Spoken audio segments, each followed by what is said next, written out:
The first civilian transport broke apart under truce beacons so bright they could be seen from 3 moons away.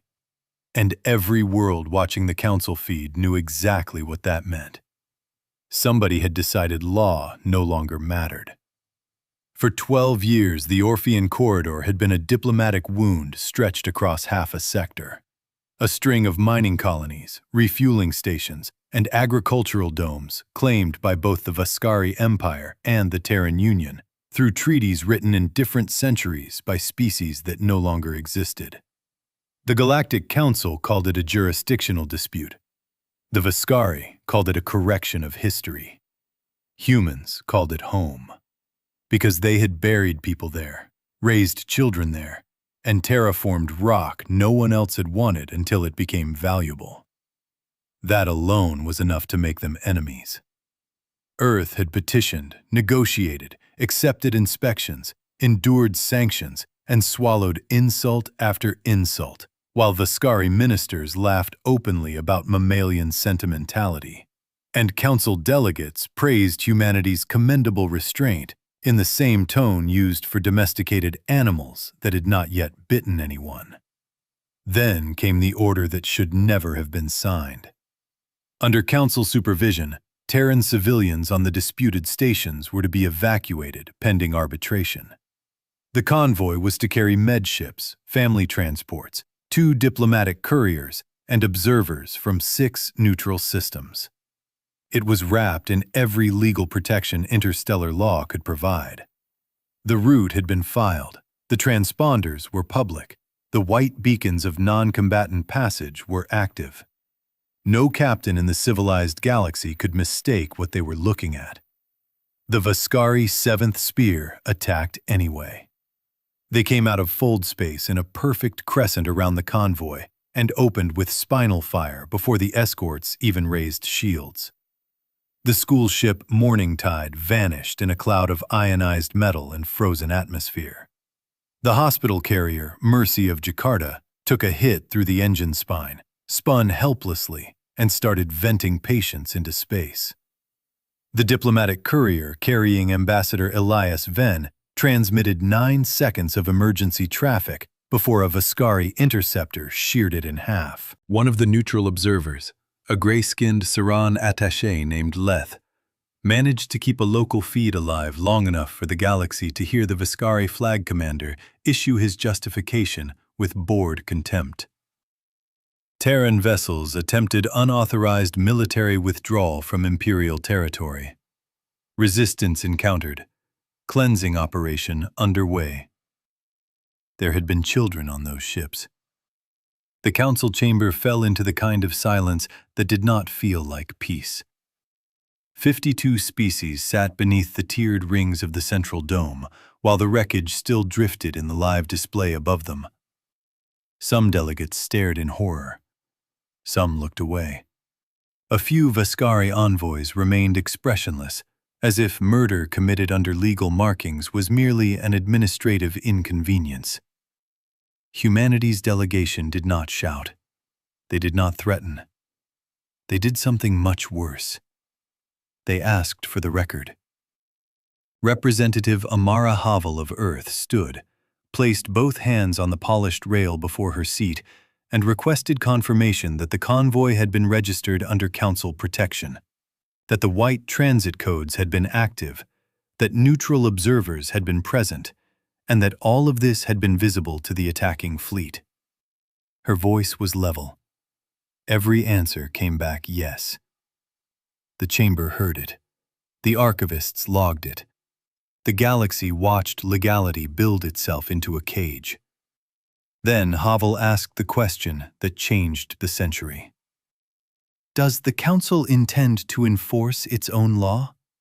No one answered quickly enough. The pause was only 4 seconds long, but empires have died for less. Delegates began murmuring, consulting aides, invoking procedure, demanding investigation, calling for calm, urging proportionality, warning against escalation. One counselor from the Thalen Combine actually used the phrase, regrettable misunderstanding. The Vascari minister, Lord Sirek, inclined his narrow, jeweled head and suggested that the Terran Union refrain from the predictable emotionalism of young powers. He had time to finish the sentence. He even had time to sit down afterward. Representative Havel thanked the chamber for its clarity. That was all she said before the Terran delegation walked out. For the next 8 hours, humanity did nothing visible, and the galaxy mistook that for hesitation.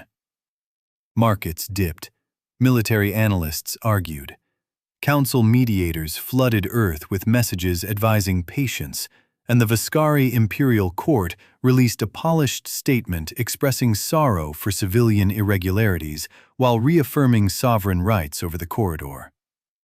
Vascari admirals assured nervous reporters that if Earth retaliated, the matter would be over in days. Terran fleets were modest. Their borders were compact. Their navy, while technologically respected, was numerically inferior to any 3 Imperial sectors combined. Humans were innovative, yes. Stubborn, yes.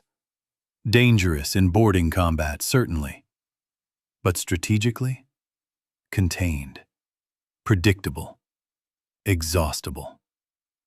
That assumption lasted until every Vascari military relay between the Orphean Corridor and the Imperial Core went dark in the same minute. Not damaged. Not jammed. Gone. 32 hardened communication arrays, some hidden inside moons, some protected by fleet bastions, some thought impossible to target without capital bombardment, simply ceased to exist. Surveillance later showed what hit them. Slim, heat-masked projectiles that had been drifting cold through deep space for months, perhaps years, disguised as debris, then awakened, corrected course, and struck at relativistic speed. Before the first reports could spread, fuel depots in 6 border systems detonated from internal sabotage. Navigation buoys feeding Imperial jump solutions began broadcasting poisoned coordinates. Autonomous mining swarms in Vascari-held asteroid belts changed command authority and started cutting apart war materiel with industrial lasers.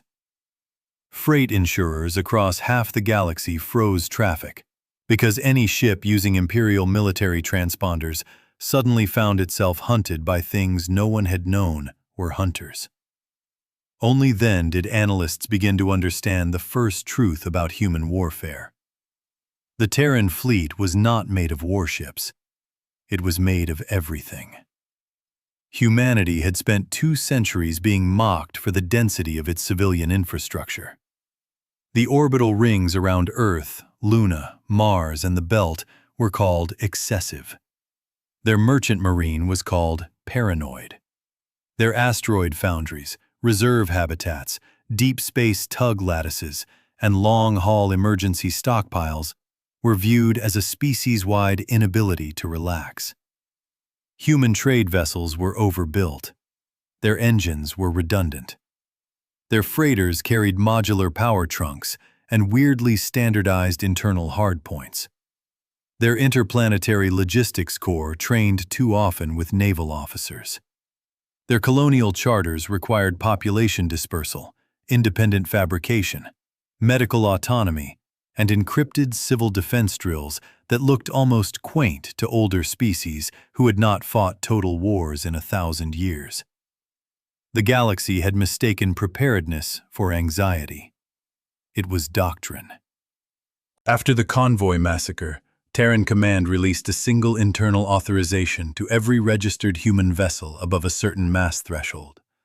Every reserve officer, every contracted foundry, every secured navigation net, every strategic intelligence cell, and every colonial defense cadre from the Kuiper stations to the Perseus settlements. The order was only 5 words long. Implement cascade. Lawful retaliation active.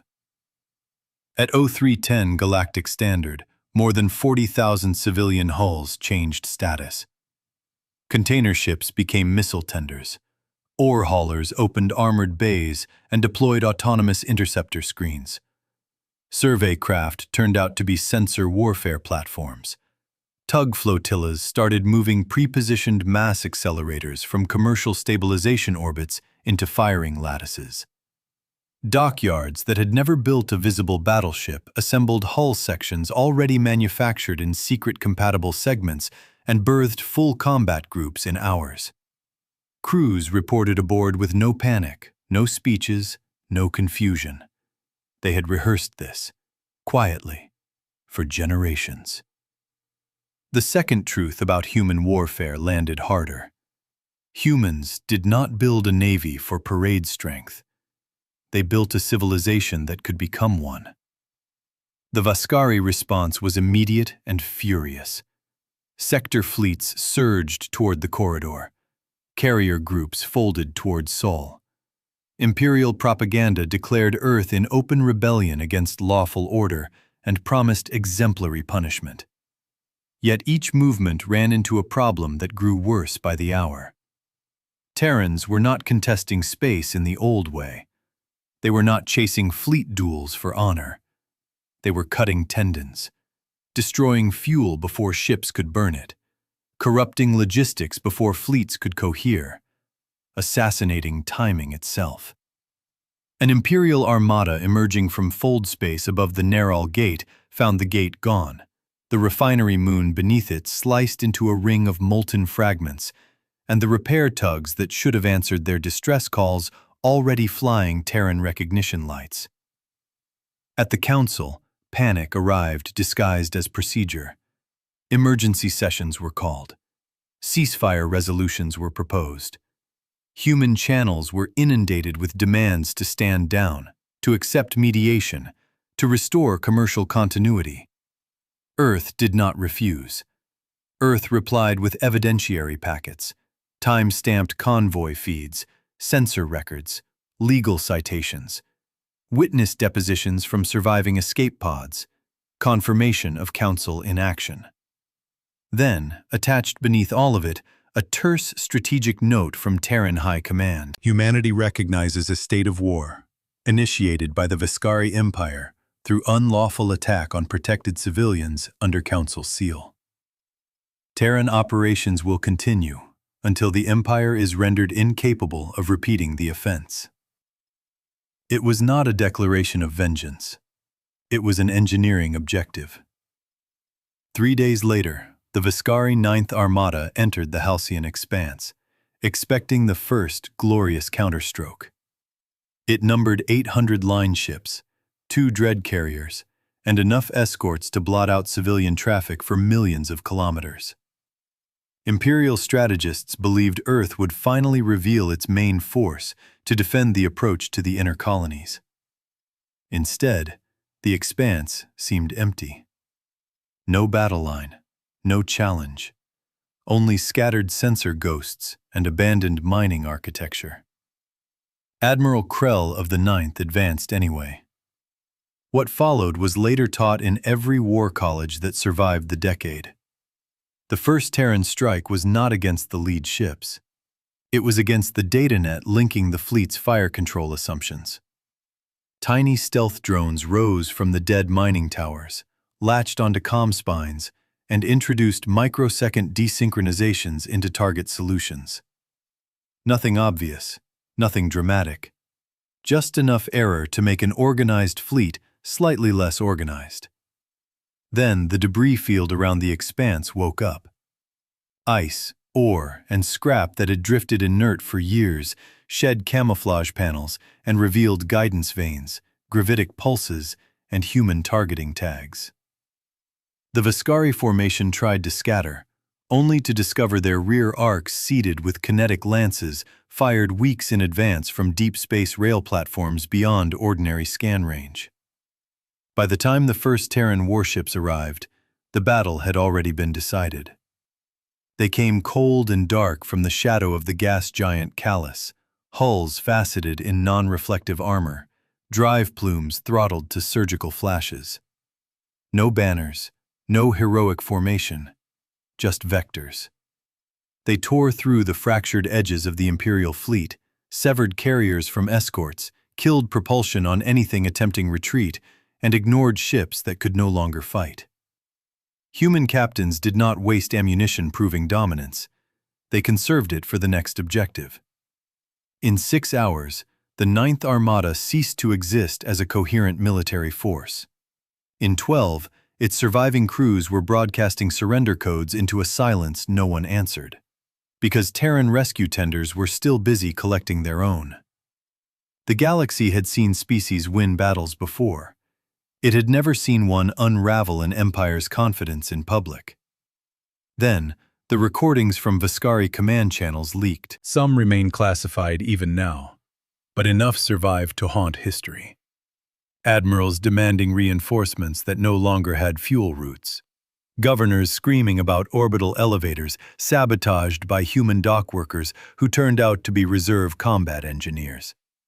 Intelligence chiefs realizing too late that nearly every neutral shipping consortium had employed Terran systems architects for decades, granting humanity an intimate map of galactic supply behavior. Priests on the Imperial core worlds calling the blackouts omens. Local commanders firing on their own traffic because they could no longer distinguish civilian hulls from latent Terran auxiliaries. One message from the Vascari throne itself was intercepted and authenticated beyond dispute. Why were we not told they could do this? Because no one had believed humans when they said they did not want war. Most species heard that sentence as posturing, or fear, or the sentimental weakness of a species too young to know the galaxy's true nature. They had not understood the third truth. Humans hated war because humans remembered it. They remembered burned continents, famine by policy, extermination by bureaucracy, children under rubble, oceans carrying metal and ash, cities erased by decisions made in rooms far from the dead. Long before Earth ever reached the stars, humanity had learned what industrial violence meant when fully embraced. Their laws, their redundancy, their civil defense culture, even their obsession with procedure, had all been built atop graves. Other species had evolved past that kind of savagery, or told themselves they had. Humans had not evolved past it at all. They had studied it, chained it, memorized it, and sworn never to use it casually. That oath was what made them terrifying. By the second week, the war had spread into regions the Council once considered unassailable. Terran cybercells collapsed banking authorities that financed imperial shipyards. Covert diplomacy flipped 2 client states after humanity publicly released unedited footage of the convoy slaughter, including the children's distress calls the Vascari had tried to bury. Merchant guilds stopped servicing imperial worlds.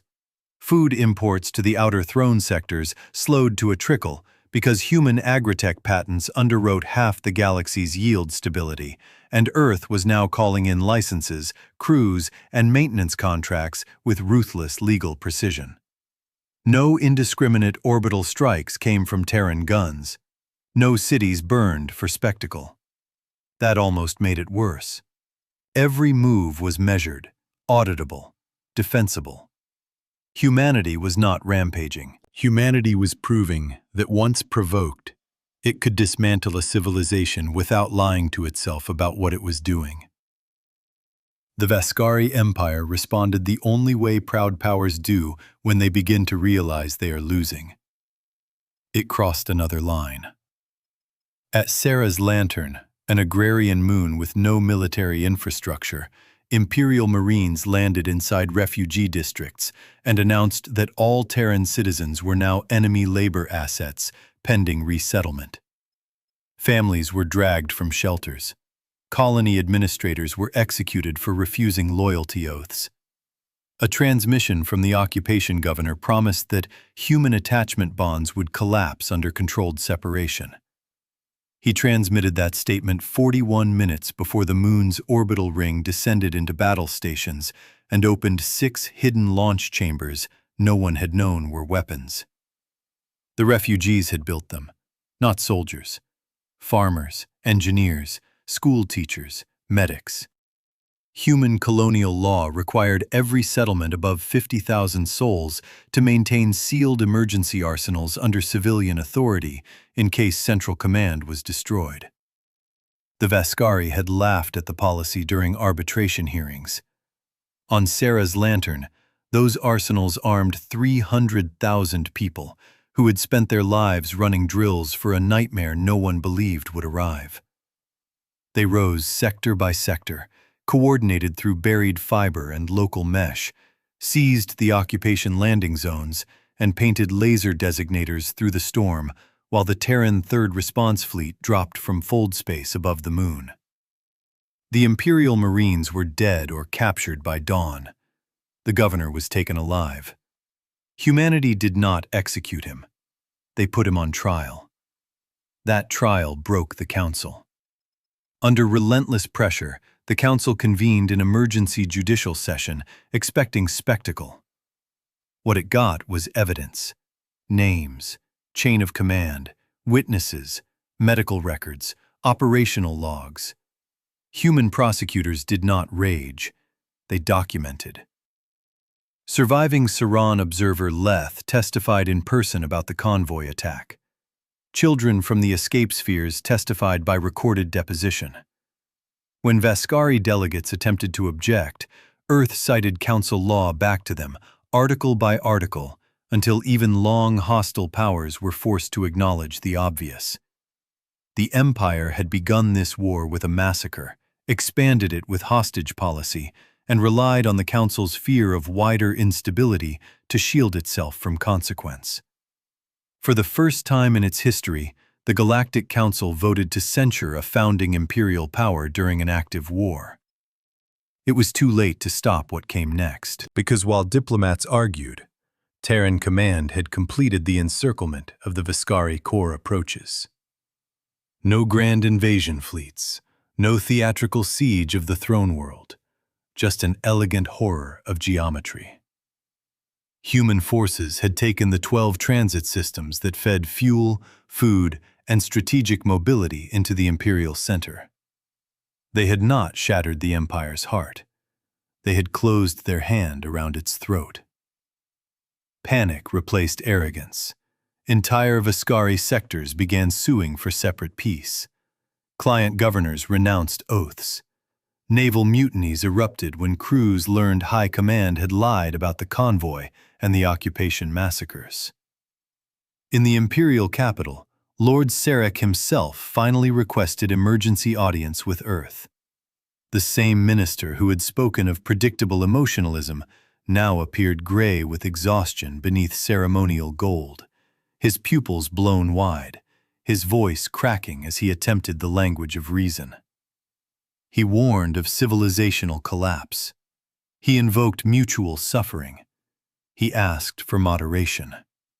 He used the word humanity like a prayer. Terran Representative Havel listened without interrupting. Then she asked whether the children from the morning tide could be put back together. Sarek said nothing.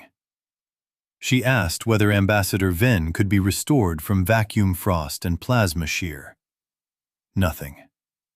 She asked whether the Empire had withdrawn from Sarah's lantern, handed over the commanders responsible, restored every occupied colony, recognized the corridor claims pending neutral review, and renounced reprisals against client populations seeking peace. Nothing again. Only then did Havel lean forward. "You forced Earth into war," she said, calm as winter. "Do not insult us by begging for peace before you have paid the entrance fee." The line spread across the galaxy in minutes. After that, surrender came in pieces. First, the 7th Spear's surviving officers were delivered in binders under guard from their own mutinous crews. Then 3 outer sector admirals laid down fleets rather than watch their supply chains die. Then the Vascari Crown Prince attempted a breakout from the inner core and lost half his escort to human kill vehicles hidden in the magnetic shadow of his own ceremonial station. At last, the imperial throne agreed to terms so comprehensive that older powers called them impossible until they saw the alternative displayed above the dead moon of Keled. Terran forces evacuated every living being from Keled's military exclusion zone. They announced the coordinates days in advance. They invited Council observers. Then they fired a single deep-mass impactor from somewhere so distant no sensor net ever traced its origin.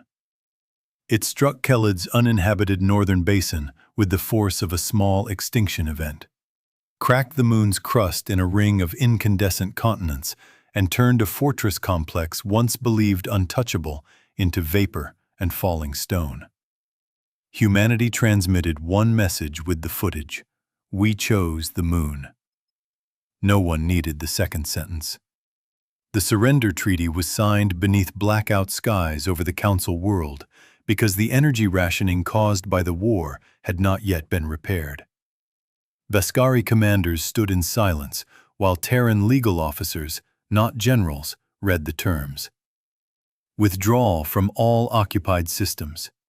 Reparations to every civilian family affected by the convoy and the occupations.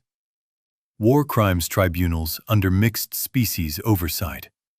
Demilitarization of the corridor. Dissolution of certain imperial client arrangements.